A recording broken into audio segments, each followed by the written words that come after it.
خشکی کی سواری پہ بیٹھ رہے ہیں تو یہ ذکر کریں، آپ جو ہے گھر میں داخل ہو رہے ہیں تو یہ ذکر کریں، گھر سے نکل رہے ہیں تو یہ ذکر پڑھیں، اب آپ کھانا کھانے لگے ہیں تو یہ ذکر پڑھیں، کھانا ختم کر دیا تو یہ ذکر پڑھیں، کھانے کے دوران یاد آ گیا تو یہ ذکر پڑھ لیں، یہاں تک کہ بیت الخلاء جا رہے ہیں تو یہ ذکر پڑھ لیں، بیت الخلاء سے نکل رہے ہیں تو یہ ذکر پڑھ لیں، یعنی خوشی آئی ہے تو یہ ذکر پڑھیں، غمی آئی ہے تو یہ ذکر پڑھیں۔ مطلب 24 گھنٹے ہمارے نبی صلی اللہ علیہ وسلم نے ہمیں اتنے ذکر بتائے ہیں، مسنون اعمال ہیں جو، تو اب بندہ کہے جی اتنا پڑھنے سے الٹا نقصان ہوگا، تو اس نے تو حضور علیہ السلام کی تعلیمات کی نفی کر دی۔ تو یہ عام پبلک کو اکثر نہیں پتہ ہوتا، اور یاد رکھیں اس پہ میرا پورا لیکچر ہے، لیکن میں پھر مختصر اس میں بتاتا ہوں، کوئی قرآن کی آیت، کوئی ذکر جو ہے گرم نہیں ہے، نقصان دینے والا نہیں ہے۔ لوگ کہتے ہیں جی گرم ہوتی ہے، تلاوت زیادہ کریں گے دماغ پھر جائے گا، گانا بہت سنتے ہیں، سارا دن رات موبائل پہ لگے رہتے ہیں تو دماغ نہیں پھرتا، قرآن پڑھتے ہوئے ذکر کرتے ہوئے جی دماغ پھر جائے گا، پاگل ہو جائیں گے، ری ایکشن پڑ جائے گا۔ تو آپ موبائل استعمال، لیپ ٹاپ استعمال، کمپیوٹر استعمال کرتے ہوئے اس وقت جب آپ کا اصل من خشیت اللہ پہاڑوں پہ اترتا، ریزہ ریزہ ہو جاتے، اتنے گرم تھا قرآن، لیکن اللہ نے اس کو آسمان دنیا سے قلب محمد صلی اللہ علیہ وسلم پہ اتارا، حضور کے سینے پہ اتارا۔ اگر ڈائریکٹ قرآن زمین پہ اترتا تو قاری قرآن پڑھتا، حافظ قرآن پڑھتا، کوئی عام بندہ قرآن پڑھتا تو منہ میں چھالے نکل آتے، معدہ جل جاتا، کلیجے پھٹ جاتے، کیونکہ اتنا گرم تھا، یہ ہیٹ تھی اس کے اندر۔ لیکن چونکہ یہ اللہ نے اتارا، اس کی تپش کو ماؤنٹ ایورسٹ برداشت نہیں کر سکتی تھی، K2 نہیں کر سکتا تھا، لیکن حضور کے سینے نے کیا اور قلب محمد پہ اترا، پھر یہ گرم تھا، ہیٹ ساری اس کی جو گرمیائش تھی وہ قلب محمد نے محفوظ کر لی، پھر زبان محمد سے یہ ٹھنڈا بن کے جاری ہوا۔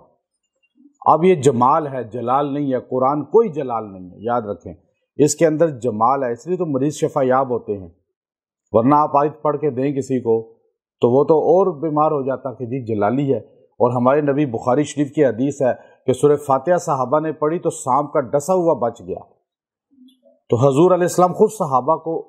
آپ علیہ السلام صحابہ، مسلم شریف کی حدیث، بخاری شریف کی حدیث ایک نہیں بے شمار ہیں۔ سیدہ عائشہ صدیقہ رضی اللہ عنہا فرماتی ہیں ہمارے نبی معوذتین اور دو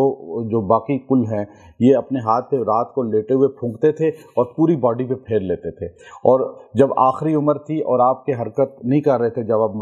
مرض میں تھے، تو میں آپ کو جو ہے آپ کے جو ہے ہاتھوں پر پھونکتی تھی اور آپ ہی کے ہاتھ جو ہے آپ کی باڈی پہ پھیر دیتی تھی، تو پتہ چلا کہ یہ ٹھنڈا ہے کلام، اور حضور باقاعدہ پھونکتے تھے اور باقاعدہ جو ہے پھیرتے تھے ہاتھ، تو اس لیے زیادہ پڑھنا نقصان دہ نہیں ہے،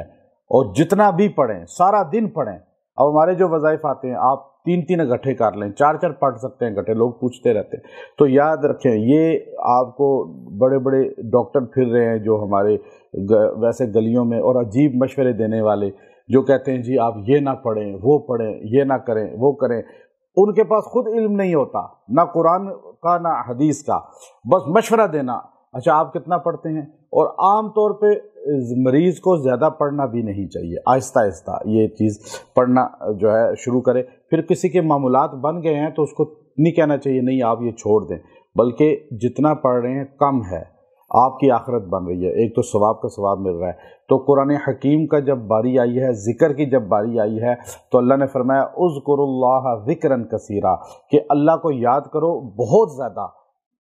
ہر وقت، ہر لمحے، یہاں تک کہ تمہاری روح میں یہ جو ہے جاری ہو جائے اور قلب جاری ہو جائے، اور پھر اتنا جاری ہو جائے کہ حضرت حمزہ جو بہت بڑے قاری ہیں، 17 کے قرہ میں سے ہیں، جب ان کی انتقال ہوا تو ان کو غسل دینے والوں نے دیکھا کہ ان کے سینے پر پورا قرآن پاک نقش ہو چکا تھا، اتنا قرآن پڑھا تھا کہ وہ نقش ہو گیا تھا۔ تو قرآن پڑھتے رہیں، پڑھتے رہیں، پڑھتے رہیں، جتنا پڑھیں، آپ کو کوئی منع کرے تو اس کی بات کو نظر انداز کر دیں، کبھی قرآن پاک پڑھنے کا، حدیث کے الفاظ پڑھنے کا کبھی ری ایکشن نہیں ہوگا۔ ہاں وہ آپ کس بندے پہ ہوگا اب یہ مختصر سن لیں۔ پہلے سے دماغ ویک ہوئے ہوتے ہیں، کمپیوٹر، موبائل، لیپ ٹاپ، ان چیزوں کو یوز کر کر کے، اور پھر جو ہے سر کو مالش نہیں کرتے، خشک رہتے ہیں، تیل لگانا ہی چھوڑ دیا اس امت نے۔ اب پہلے مالشیں ہوتی تھی، دماغ تر رہتے تھے، اچھا، اب آپ کے دماغ خشک ہیں، آپ نے اتنا زیادہ ٹینشنیں ہیں، بیماریاں ہیں، خوراکیں کمزور ہیں، پھر آپ موبائل یہ چیزیں یوز کر رہے ہیں، دماغ کمزور ہو چکے ہیں، پھر آپ تھوڑا سا ہی پڑھتے ہیں تو سر چکراتا ہے، تو آپ کہتے ہیں قرآن کی وجہ سے ہوا. نہیں، یہ ان غلطیوں کی وجہ سے ہوا ہے جو آپ پہلے کر چکے ہیں یہ سارے کام. اور اب آپ دماغ کی مالش کریں، ہمارے نبی کی سنت ہے. پھر آپ طاقتوری چیزیں کھائیں، بادام کھائیں. آپ کمزور چیزیں کھائیں گے تو کمزور ہی ہوں گے، تو پھر کہیں گے نہیں قرآن پڑھنے سے میرا دماغ ہل گیا. نہیں، قرآن پڑھنے سے نہیں ہلا، آپ کا دماغ ویک ہے. آپ مالش کریں، بالکل ٹھیک ہو جائیں گے انشاءاللہ. وآخر دعوانا الحمدللہ رب العالمین.